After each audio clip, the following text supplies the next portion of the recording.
Hi everyone, welcome back to another video from Crypto Basics. In today's video, I'm going to be showing you how to log out of your CLV Wallet application. So without further ado, let's get straight into the video. Logging out of your CLV Wallet is a straightforward process. There is no typical log out button within the application, but you can force close your application to log out of it. Simply push from the bottom of the screen and make sure you reveal your app card like this. Now push upwards to your app card and this will force close your CLV Wallet application. Next time you open the application, you will need to type in the password to get access to your wallet or to log into your wallet back again. So that is how you should be able to log out of your CLV Wallet application using your mobile device.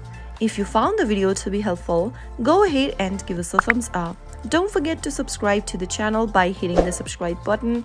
Also press the bell icon so that you'll never miss another upcoming upload from us. I will see you again in the next video. Goodbye till then.